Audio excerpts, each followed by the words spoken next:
Mar Dulce Radio. Buenos días, aquí María Sorraquín y Damián Tabarovsky en una nueva emisión de Mar Dulce Radio.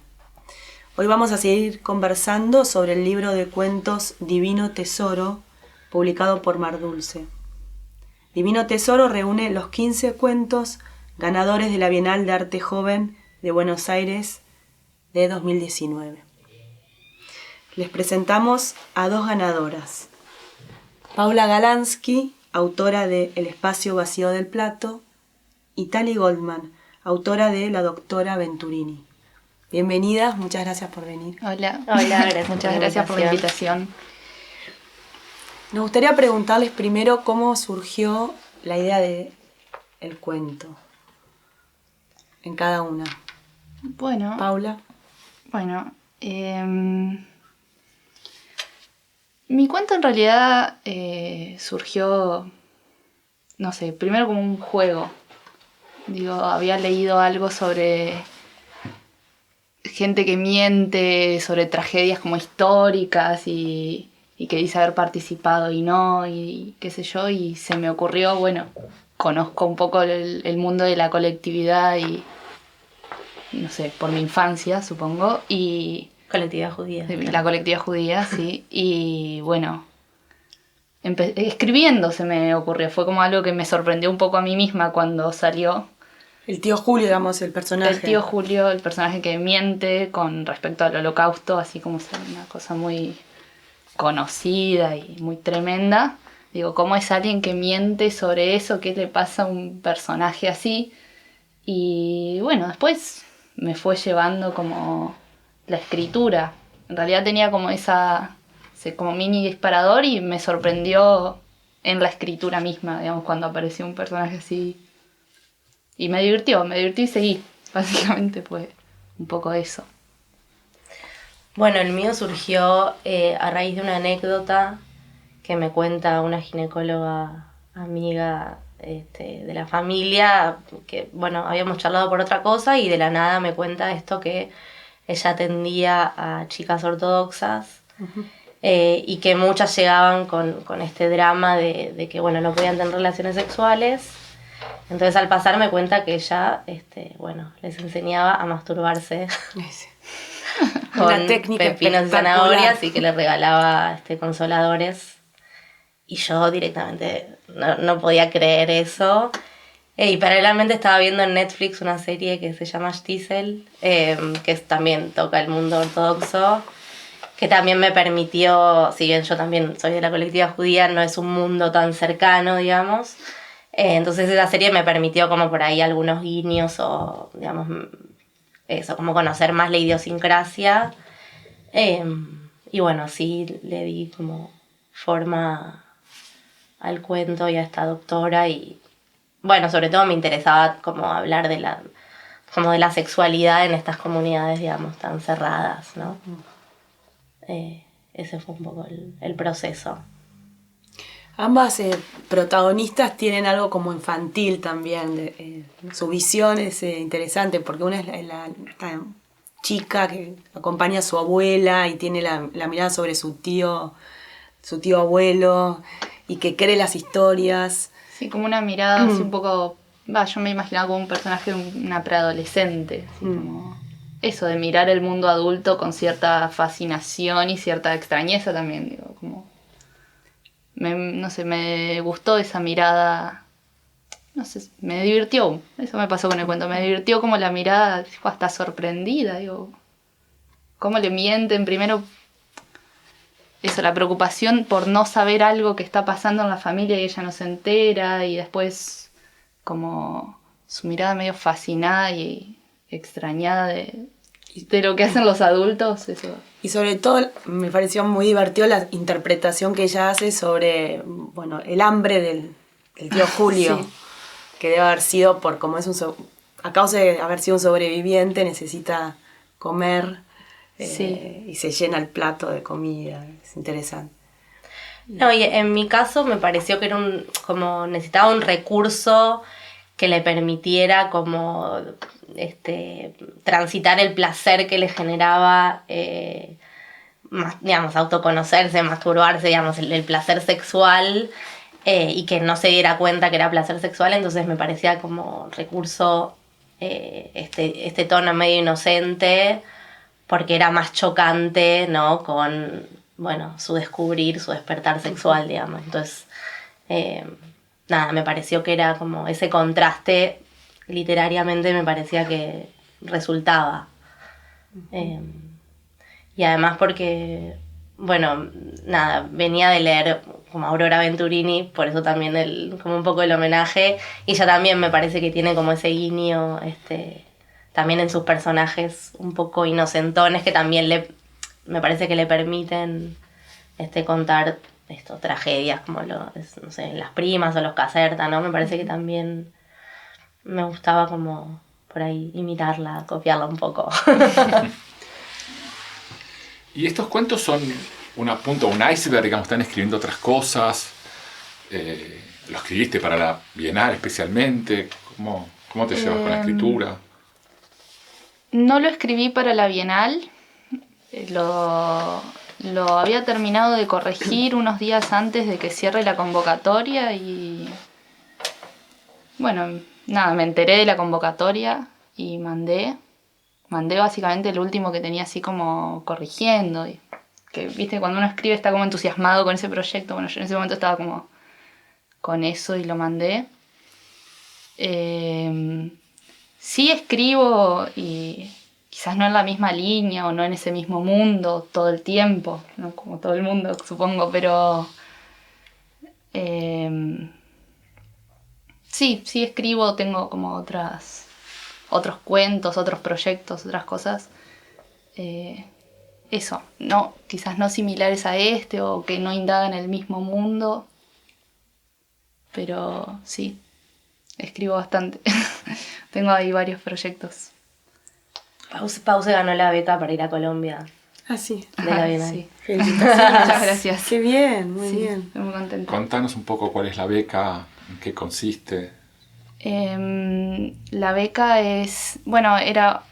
En la categoría de literatura había 2 becas que otorgaba la Bienal. Una era una residencia en Brasil, que la ganó Florencia Romano, una chica de poesía. No, de cuento, perdón.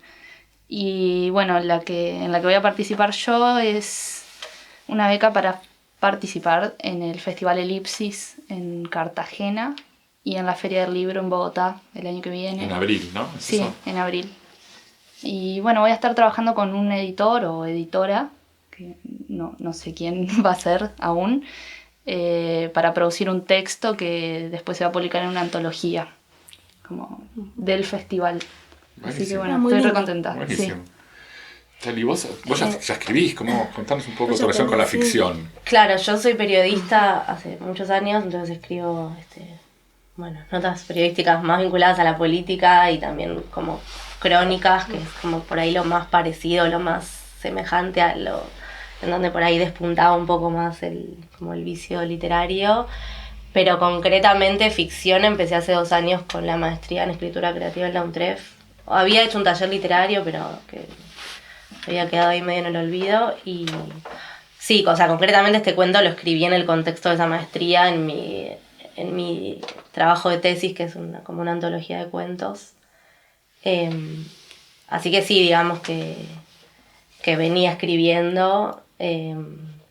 Y bueno, no sé, elegí porque me parecía como por ahí el más diferente, o el que, no sé, sentía que por ahí para un concurso así podía pegar, qué sé yo. Pero no, nunca me imaginé, también es la primera vez que mandaba un cuento a un concurso, o sea, y medio ahí al límite de la edad, porque ya voy a cumplir 32, medio que era la última oportunidad. Porque esto es entre 18 y 32, ¿verdad? Entre Sí. 18 y 32, sí.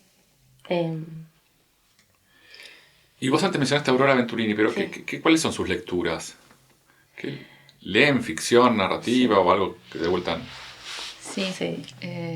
¿Cuáles son sus lecturas favoritas, sus autores más admirados? Bueno, a mí como fue un antes y un después, Aurora Venturini. También venía a leer muchos cuentos de Eve Uward, que también me modificaron. No sé, como que siento que a mí cuando me preguntan si me gustó la maestría en escritura, siempre digo que como que aprendí a leer de otra manera. Entonces por ahí sí detecto que es esto, ¿no? Aurora Venturini, Eve Uward, Sara Gallardo, como que las fui descubriendo hace relativamente poco. Mujeres argentinas. Sí, me gusta leer mujeres argentinas.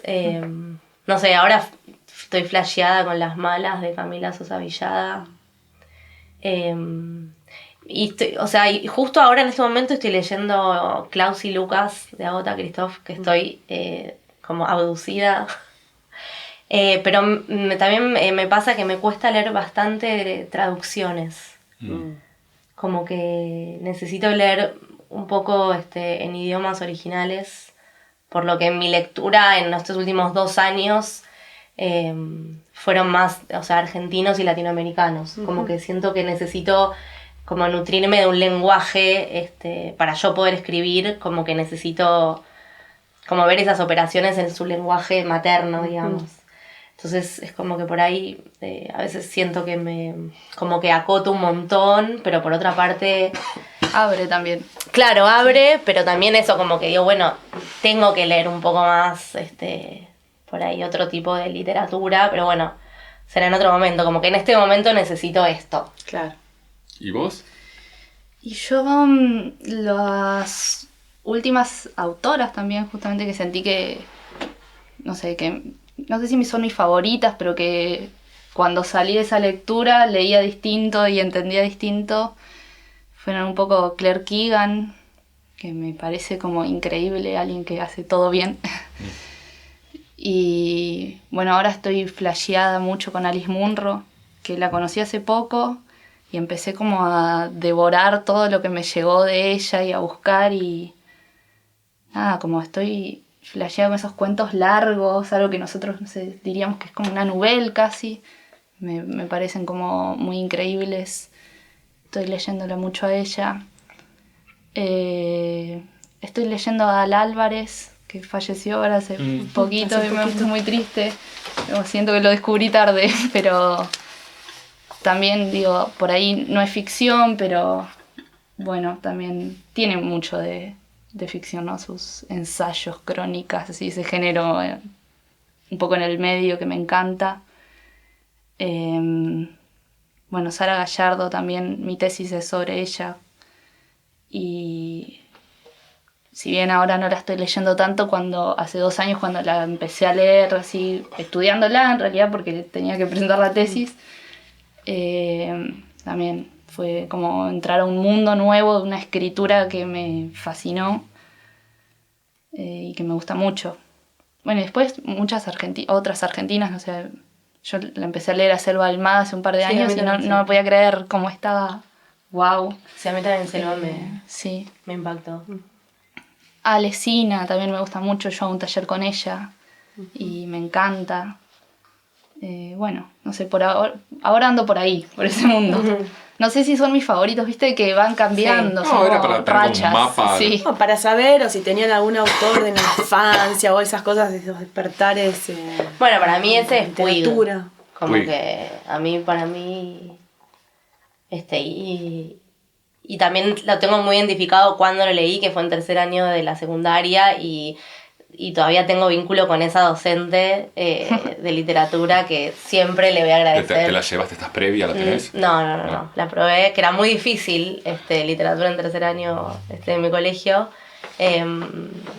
Nada, y siempre que puedo le digo que para mí fue como clave porque ahí leí Boquitas Pintadas, que para mí fue como un antes y un después también.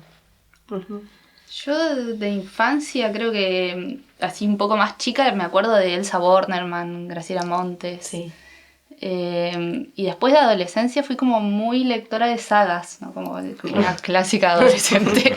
Me encantaba, o sea, y me gusta todavía Harry Potter. Fui así como una adolescente fan. Y de otras sagas también malísimas ahora las leo, pero les tengo mucho amor. Así que leía muy vorazmente eso. Bueno, gracias. ¿Quieren leer ahora un fragmento? Bueno.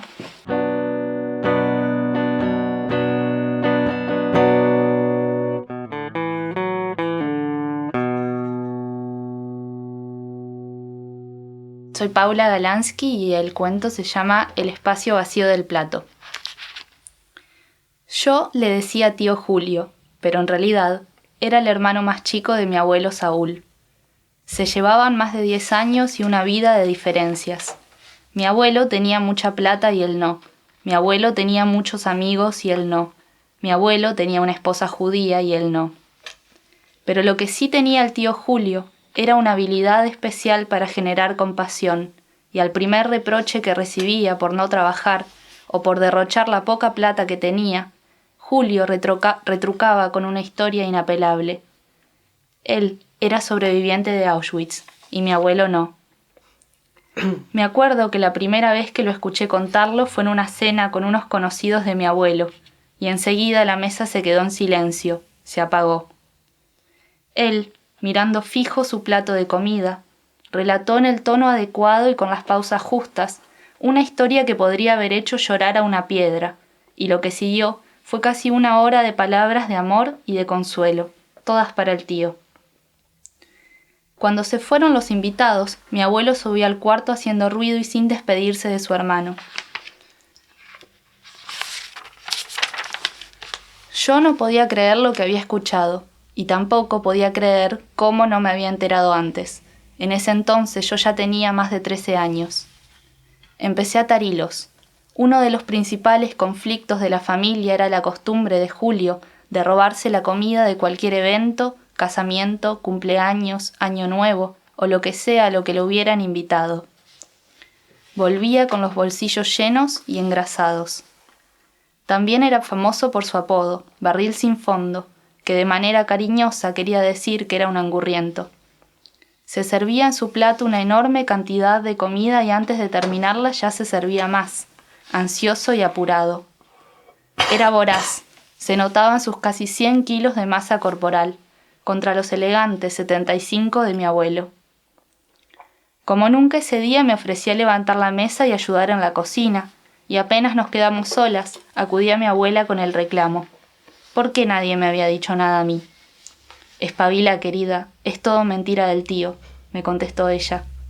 Mi mamá, que andaba cerca, se rió por lo bajo y acotó que el tío era más argentino que todas nosotras juntas, y que nunca en su vida había puesto un pie en Europa.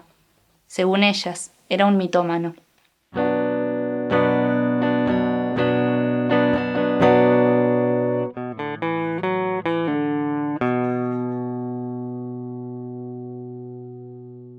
Soy Tali Goldman y voy a leer un fragmento de La doctora Venturini, no desde el principio. A la semana siguiente llegué sola media hora antes del turno de lo entusiasmada que estaba, pero cuando me senté en el escritorio de la doctora Venturini y me dijo cómo empezaríamos el tratamiento, confieso que quedé helada de solo escucharla. Las indicaciones fueron claras y me las acuerdo de memoria. Cuando saliera del consultorio tenía que ir a una verdulería, aclaró que cualquiera, que no había preferencia ni por una ni por otra. Una vez allí debía yo elegir una zanahoria o un pepino lo más finito posible. Podía escoger el que más me gustara. Una vez que tenía las verduras conmigo y llegara a mi casa me tenía que encerrar una vez por día en el baño. Y acá aclaró que tenía que hacerlo cuando en mi casa no hubiera nadie, esto es, cuando no estuviera Moshi. Entonces, una vez yo encerrada sola en el baño de mi casa, debía sentarme en el inodoro, con las piernas abiertas y debía colocar la zanahoria o el pepino, esto indistintamente, es decir, podía ser un día con la zanahoria, otro día con el pepino, o todas las veces con el pepino, o todas las veces con la zanahoria, daba igual, y con un plástico que ya me dio, al que denominó preservativo, debía introducírmelo en el agujero. La acción debía ser constante, tenía que meterlo y sacarlo, meterlo y sacarlo, meterlo y sacarlo por el tiempo de 5 minutos la primera semana, 7 minutos la segunda y la tercera por el tiempo de 10 minutos. Esta acción persistente requería que yo estuviera relajada y respirara muy profundo. Y por último me dijo que este sería un secreto entre ella y yo. Ni Moshi ni nadie podían saberlo. Me dijo, textual, que este tratamiento solo iba a funcionar si yo no decía nada a nadie. También me advirtió que no me tenía que preocupar si había algún tipo de sangrado, que eso era normal, y me volvió a recordar que no podía mantener vínculos carnales con mi marido, y a eso yo le dije que sí, que eso era lo que más tenía en claro de todo.